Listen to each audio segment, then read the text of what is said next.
not getting dark. You notice how quiet the radio's been. They'll pipe up here pretty soon. 95, U-10, 99, 10, 12. 1795, no evidence of injury yet. Subject vehicle stopped a little west of the inn, dropped its load, and it's come back eastbound. We're watching it both ways. That agent's working this area in the West Target area. He said he has a vehicle that dropped off some people down there. South side. There we go. Between the National Guard we have in the video control room and the National Guard out here on the LPOP locations, they're absolutely having a large impact for us. They're doing the jobs for us that don't need a sworn officer to do, and that allows more sworn officers out here in the field. Of course, there's that group that's south of that initial group that was dropped off. They're starting to make their way northward, northbound. Back in the dimming control room, Specialist Anthony Bastillos monitors the group and directs agents to where they're moving.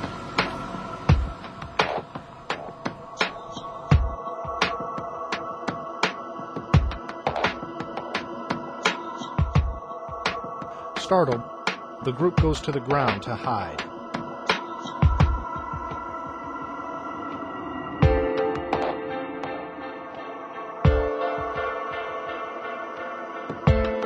Helmick and other Border Patrol agents soon arrive on the scene. Specialist Bastillos guides them to where the group is hiding.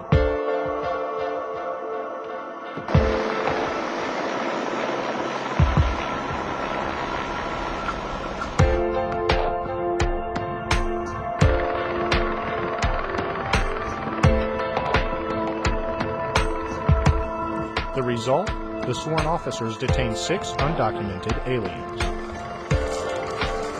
That's a good example of how the National Guard helps us. What do you like? Because we've got a guard member there in the control room. He's been there for a while. He knows our area. And he's able to put us in almost exactly on top of him. And he maintains a watch over us while we take care of him. If we need help, he'll call out on the radio so we don't have to stop what we're doing. We get in a scuffle, we get in a fight. He's there watching us. He calls for help. We don't have to. Under a tough new policy, all UDAs are now prosecuted before being deported. These men face probable jail time before they're sent back to Mexico. Most of those apprehended are trying to get into the U.S. for economic reasons, but some are drug smugglers, and many turn out to be wanted in the U.S. for serious crimes, including murder and rape. You don't only get illegals coming through that are just looking for work. You get the bad guys too, and it makes the job a little more satisfying when you know you've taken some bad people off the streets. Coming up next, plain talk about the mission on the border from the Chief of the National Guard Bureau.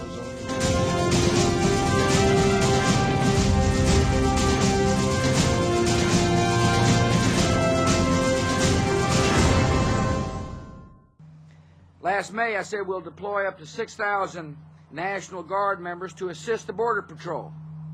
And I said we'd get it done by August 1st. Well, we got it done by August 1st.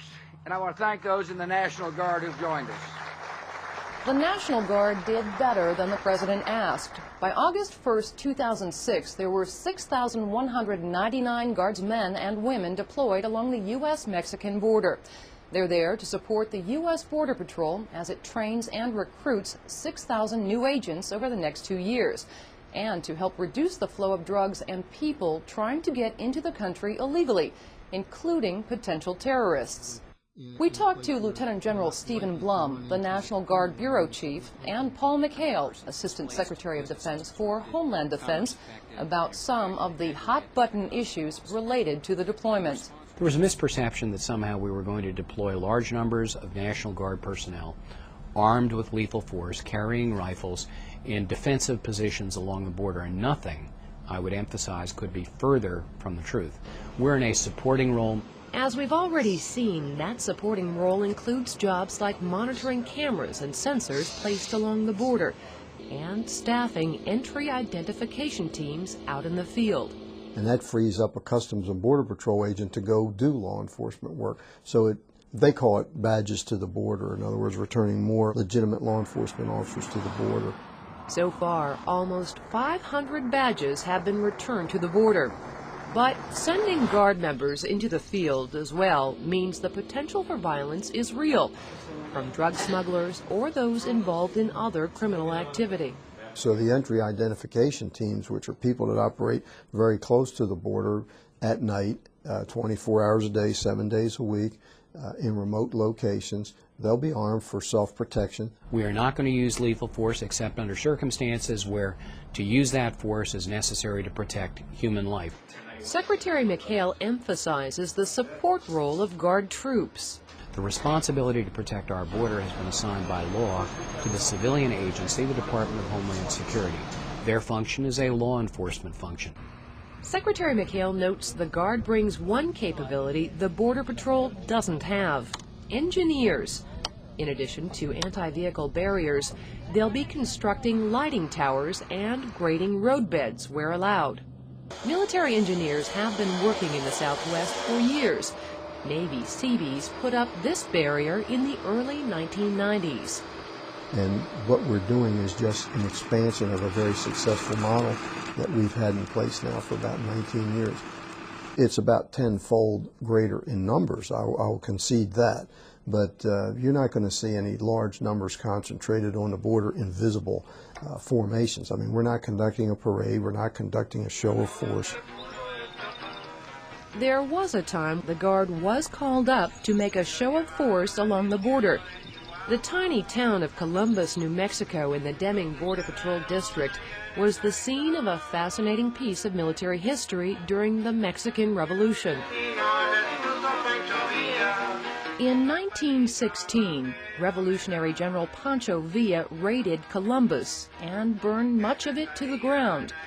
The small military border garrison mobilized quickly and shot 90 of the raiders. General Blackjack Pershing then led an army in pursuit of Villa. The so-called punitive expedition marked the last mounted cavalry charge by the American military and its first use of motorized vehicles. Villa got away, but the expedition helped prepare General Pershing and the Army for U.S. participation in World War I the next year. And now, Operation Jumpstart avoids even the appearance of massing military strength while drawing praise for the performance of the Guard. The feedback has been, to be candid, glowing. Our soldiers are really doing a terrific job. Some of this is pretty hostile terrain, particularly this time of year. It's temperatures getting above 100 degrees. That can take its toll on you, but it's not taking a toll on the morale of the troops. The troops understand that this is important work, it's necessary work. And effective work, too. General Blum says the Guard presence is having a real impact. They briefed me and Secretary McHale recently that there are illegal immigrants other than Mexicans. In other words, the people that traditionally have been coming out of the Middle East or coming out of other countries other than Mexico that are of great interest to us because they're not coming over here to do agricultural work. You know, the people that are coming from those countries are coming for other purposes, has dropped off dramatically already, even before we hit the 6,000, even before the 1 August. Both General Blum and Secretary McHale emphasized that the National Guard commitment is limited to 2 years. And General Blum says hurricane-prone states will not be asked to participate in the mission until after the hurricane season ends. Up next, High Flying Spying, when On the Border continues.